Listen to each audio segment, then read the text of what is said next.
Bonjour à toutes et à tous. Il y a quelque temps, Benazir Bhutto avait fait parvenir au général Musharraf une liste dans laquelle elle citait nommément un ensemble de personnes susceptibles de vouloir l'assassiner elle. Déjà victime d'un attentat il y a 70 jours, le jour même de son retour au Pakistan, elle y avait échappé par miracle et comptait bien pouvoir mener campagne en vue des élections législatives prévues le 8 janvier prochain. Benazir Bhutto avait déjà été par 2 fois Premier ministre dans le passé. Elle n'avait d'ailleurs pas laissé de souvenirs impérissables et trempant dans des affaires de corruption, elle avait dû quitter le Pakistan pour échapper à la justice, ce qu'elle avait, elle, rebaptisé exil. Pourquoi donc les Pakistanais sont-ils aujourd'hui autant consternés, abattus par la mort de Benazir Bhutto, si ce n'est parce que c'est bien là la preuve de leur extrême désarroi? Jean-Luc Racine, directeur du Centre d'études et de recherche internationale, est avec nous. Et je vous retourne cette première question. Constatant les faits, disons ce qu'on peut mettre au crédit de Madame Bhutto, qui n'est quand même pas énorme, comment se fait-il aujourd'hui qu'elle soit le fruit d'autant de pleurs, d'autant de désarroi? Je crois qu'il y a 2 choses qui sont en cause. Il y a d'une part son parcours personnel. C'était un leader charismatique appartenant à une grande famille. On sait, son père avait été président, Premier ministre du Pakistan. Il avait été pendu par un régime militaire il y a maintenant une vingtaine d'années à peu près, et elle faisait partie de ces grandes dynasties qui règnent au Pakistan, en Inde, au Bangladesh, au Sri Lanka. On a là quelque chose de culturel aussi d'une certaine façon. Mais au-delà de tout cela, elle représentait plus que son concurrent Nawaz Sharif, lui aussi ancien Premier ministre rentré récemment d'exil, elle représentait plus que lui l'espoir d'une sortie d'une situation très complexe, héritée au fil des 25 dernières années à peu près, depuis que le Pakistan avait rejoint les États-Unis dans la lutte anti-soviétique en Afghanistan, renforçant les régimes militaires, utilisant l'islamisme jusqu'à ce que finalement une section de l'islamisme se retourne contre le régime. Et elle représentait l'espoir de tourner une page, fût-ce en accord avec le général Musharraf. Mais alors, comment se fait-il qu'elle représentait cet espoir, alors qu'elle-même, vous venez de nous le dire, avait d'une certaine manière, trempé dans cette espèce d'alliage un peu bizarre qui était la coopération avec les États-Unis, l'accès, disons, la faveur accordée à certains islamistes au nom de la lutte contre le terrorisme. Tout ça, elle n'y était pas étrangère, Benazir Bhutto. Non, alors, en quoi pouvait-elle représenter une page nouvelle et un espoir ? Elle ne représentait pas nécessairement l'espoir d'une démocratie imprescriptible, mais elle représentait l'espoir de tourner une certaine page. Et cette page est aujourd'hui évidemment bien difficile à tourner. On s'interroge sur ce que le général Musharraf peut faire, mais en ce qui concerne le souvenir qu'elle va laisser, elle va aussi laisser un vide dans la mesure où elle a construit son parti, dont elle était présidente à vie. Elle a construit son parti autour d'un noyau de fidèles et autour d'un soutien populaire considérable.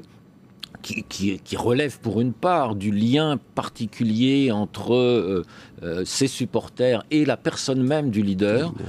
Le problème, évidemment, aujourd'hui pour son parti, c'est qu'il n'y a pas de numéro 2 qui s'impose. Vous parliez de Musharraf à l'instant. Il y a 2 réflexions extrêmes qu'on peut se faire. Politiquement, on se dit cet homme-là est grillé, puisqu'on peut soupçonner, ou du moins croire qu'il n'a pas été capable de protéger l'un des candidats principaux, ou du moins l'un des leaders d'opinion principaux dans ce pays. Et d'autre part, il est plus que jamais au pouvoir. Oui, il est plus que jamais au pouvoir, mais je ne souscris pas, pour ma part, à l'idée qu'il soit bénéficiaire, évidemment, de cette disparition.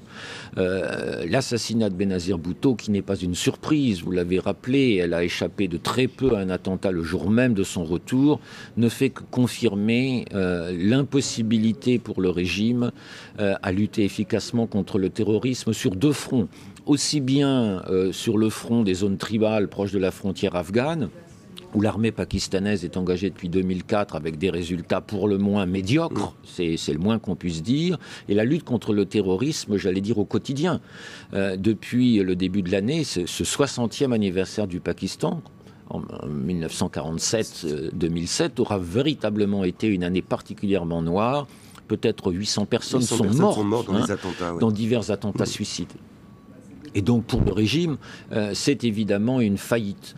Mais l'ambiguïté propre au général Moucharaf, qu'il cultive avec grand talent, fait que, vous venez de le dire, d'un côté, on peut imaginer qu'il bénéficie de la disparition de qui pouvait être une rivale, mais en même temps, cette rivale qu'on présente comme leader de l'opposition, elle avait négocié pendant des mois avec lui pour trouver une manière de compromis, et eût-elle gagné les élections, un compromis n'eût pas été impossible de nouveau.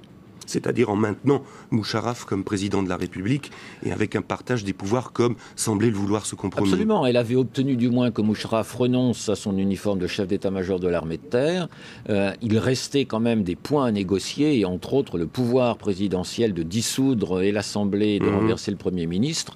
Donc tout cela reste aujourd'hui sur la table. Donc ça accrédite plutôt la thèse que le Pakistan aujourd'hui est une sorte de bateau ivre sans véritable gouvernance. Alors en même temps, c'est paradoxal avec une vraie poigne de fer d'un régime militaire qui détient l'arme atomique et qui en même temps n'est pas capable de faire le ménage dans certaines zones tribales ou d'empêcher des attentats. Oui, paradoxe c'est le mot, mais en même temps on sait très bien, la comparaison n'est pas raison, mais pensons au poids des militaires et du régime en Algérie, à son incapacité à lutter pendant des années contre le terrorisme. Pour ma part, je pense que le fléau terrorisme va durer au Pakistan, quel que soit le régime. Mais évidemment, aujourd'hui, la question est aussi bien liée à la façon dont on peut lutter contre le terrorisme qu'à la façon dont cette page qu'il faut tourner, à laquelle je me référais tout à l'heure, va pouvoir l'être ou pas. Et là, la question est essentiellement politique. Est-ce que Moucharaf va envisager de nouveau de proclamer l'état d'urgence, ce qui pourrait apparaître évidemment comme une deuxième fois vouloir réimposer son pouvoir quelques semaines après une première proclamation qui était une affaire de commodité pour lui, pour pouvoir confirmer sa réélection comme président. La question reste ouverte. Et vous disiez aussi, la question qui reste ouverte, c'est celle de la succession derrière, en termes de leader politique. Il n'y a pas de leader émergent, de personnalité émergente. Oui, il y a évidemment des hommes et des femmes de qualité au sein du Parti du peuple pakistanais. La question est comment passer de ce statut de leader politique possible à celui de héros populaire, en quelque sorte. Comme l'était Benazir Bhutto. Merci, Monsieur Racine. Merci d'avoir été avec nous aujourd'hui.